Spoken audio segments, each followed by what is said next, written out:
Let's talk crochet.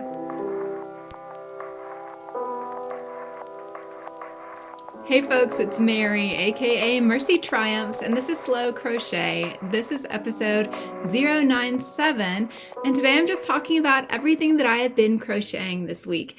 I think this is going to be a little bit short, even for me, because I have nothing that I actually finished and just a few projects that I have in progress, only 3 of them, which on average for me, I tend to have at least 4 ongoing, so maybe that means I need to start a new one. However, all of my projects are a little bit labor intensive. You know, sometimes I can bust out a hat in a couple of days. Yes, it takes me a couple of days to finish a crocheted hat, depending on the pattern. But I didn't do any of those this week. Instead, I've just kind of buckled down and focused on my 3 things. Now, one of them is a new start. It is using some yarn that I got last week, and I just couldn't help myself. I had to jump in. So let me show you what that is right now. I am using that Big Twist Supernova that I got from Joann's. It does say it's a weight of 2, but I really do think it's much thicker than that. I think it's at least a 3. I can see in some places where you might call it a 2, but I think it's a 3. I'm not going to do the wraps per inch right now because it is roving style, so it does go thick to thin. But the suggested hook size on this is a 4mm. I have been using a 5.5mm, and I think that's pretty ideal. The pattern that I've been making is one that I've done in the past only once before, and I ended up gifting it to a friend. But I'm doing the Procella shawl by, I think it's Jane Clevisette. I can't remember her last name, but it's the Joy of Motion Crochet. And it's this beautiful shawl that starts from the bottom and works its way up, doing those kind of almondy, ripply stitches. So it looks really kind of wrinkly right now, but it's going to block out really beautifully. And look at those colors. I'm going to see if you can see it a little bit better there. Sometimes it's hard to hear me when I put things kind of in between the microphone and the camera. It's a dance, isn't it? This YouTube thing. Anyhow, I am just loving how all of these colors of like the mulberry, the green, and the grays are playing out together. I think it's really, really lovely. And I think once I block it, because it is, I think it's 80% acrylic and 20% wool, it will block out pretty nicely. So that will all spread out. I haven't gone too far on the cake of yarn, and already it's a good kind of neckerchief style. So if I keep going, it'll still be more of like a triangle scarf more so than a shawl, but it also might have some versatility. I haven't weighed this out, but this one does have 475 yards on it. So I think I'll still be able to get quite a bit more length on it. I do have to concentrate just a little bit just to make sure that I'm lining up my stitches properly and I'm doing the right amounts of yarn overs for my double, treble, etc. You know, those really long stitches like here in the middle. But it is so worth it. I think the shawl will be just beautiful. And I think it's a really great combination of pattern and yarn. So I'm loving, loving, loving how that is coming along. Now to the things that I was working on last week. I did start a new sweater vest, and this one was one where I had started it and gone several rows up, and then I realized it was not going to fit me right. So I frogged all the way back to the waistband, took out some stitches on the waistband, and now I have kind of made a good bit of progress in my opinion. I'll show you what I have so far. This is using the lark's foot stitch. And there are several tutorials that you can find for online. There's lots and lots of people that have done the lark's foot stitch. I think it's wonderful. It kind of has a flavor of a granny stitch without being an actual granny. But I'm using several different colors of like one-off dye lot Malabrigo Rios. And I'm using a 5.5mm hook again. I think I used a 5.0 on the waistband there. But look at how those are playing out.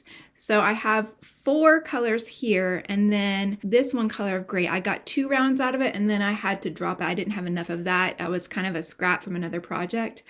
But I really love how these colors are kind of coming together. The grays that turn into the aqua, and then there's little bits of aqua in that more berry colored yarn.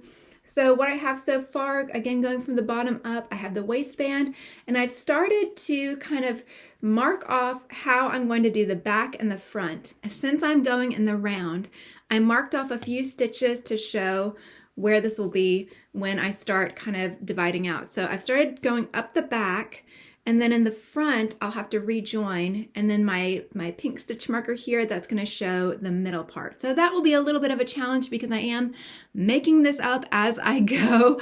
And since it is a lark's foot stitch, it's not just a straight solid like double crochet stitch. The shaping will take a little bit of concentration and probably some trial and error.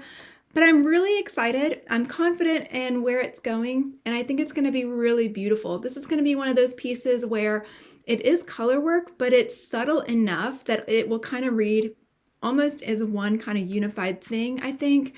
And so if I pair that with like a basic solid or even like a basic stripe, it would be an interesting way to kind of do pattern mixing or like texture mixing within an outfit. And also, with it being the lark's foot stitch, it is a little bit loose, so there's some holes within there. And so that means it won't be a super thick layering piece. It'll still be, I think it'll be just right for fall, which is what we're in. We're finally getting cooler temperatures here, which makes me glad. The only thing with this is I do have a basket of yarns that I have to kind of finagle. This kind of cucumber watercolor is not being included right now. I have that if I need it. But yeah, this is what I'm working from. And hopefully I'll get a lot more progress on that this week. Again, as a sweater vest, I feel like relative to an entire sweater, it's a much quicker finish. The only thing that's holding me back really is that I am kind of creating it on the go. That being said, I have made a couple of tops in the past that fit me really well, and this is one of them. So I pulled this out of my closet so I could use it to kind of help fit, and so I'm not constantly having to try on and take off and that kind of thing. But this is a really thick top that I made for a Bag O' Day crochet challenge, and I used the clamshell stitch, I believe. Anyway, I have a whole dedicated video to this. I'll link it in the description below if you're interested. But this fits me pretty well. It has that same kind of ribbing at the bottom and then goes straight up. The only thing, again, with the sweater vest is I'm not doing separate straps. I'm just gonna, do the back and do the front panels. But this also kind of gives me an idea of how high up the back I need to go. So it's not gonna be that much longer. I think once I get the panels done, the ribbing will take a little bit of time, but it's very repetitive, and then it'll be done, and then I can move on to more things. I feel like I say that every week, but mentally, I have this list of like, I want to do that, and I want to do that, and I want to do that. Then something else comes up, and something distracts me, and then something new and shiny and bright, and whatever. You know how it is in that creative space where it's kind of controlled chaos, even within your head, maybe on the outside of your head too. Maybe your craft space looks like controlled chaos or organized chaos or artistic chaos.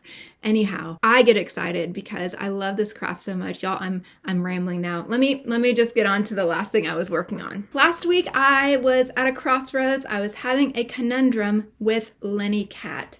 Lenny Cat, the amigurumi by Pika-Pow for Hobby Yarn. Looks something like that.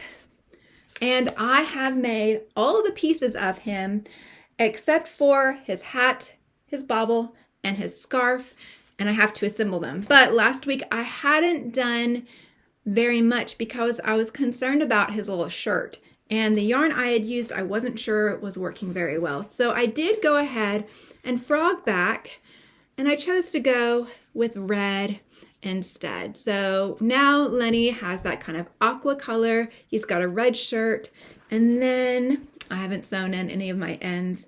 We'll have his little boots in yellow. We'll do a hat in yellow, and then I'm gonna use, let's see here, I'm gonna use this kind of navy blue for his scarf. So kind of primary colored. That wasn't fully my intention, but I think he'll be really bright and joyful.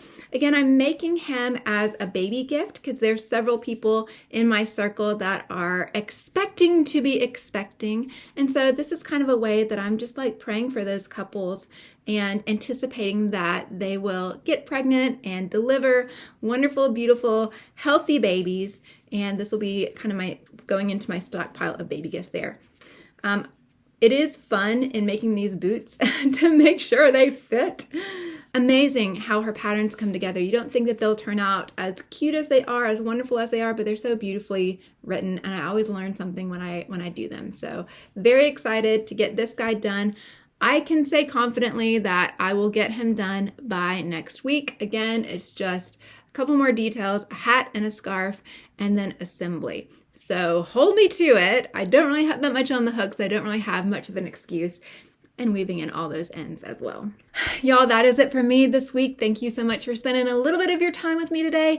Thank you to all of my subscribers. Y'all, I'm like inches away from 5,000 at the time of recording, which kind of blows my mind if I think about it. I really just want y'all to know how much I appreciate you.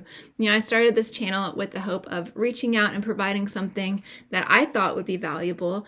Just a little bit of background noise maybe when you're crocheting, just a way to connect with someone who's excited about the craft and to be able to share that joy with you. So all of that to say, thank you so much to everyone who has supported the channel, everyone who has liked and commented and gotten to know me a little bit. I really appreciate that I've gotten to know y'all. And if for whatever reason I'm not your cup of tea, thank you so much for listening this long. I do appreciate you, and I do hope I'll see you again soon. Bye!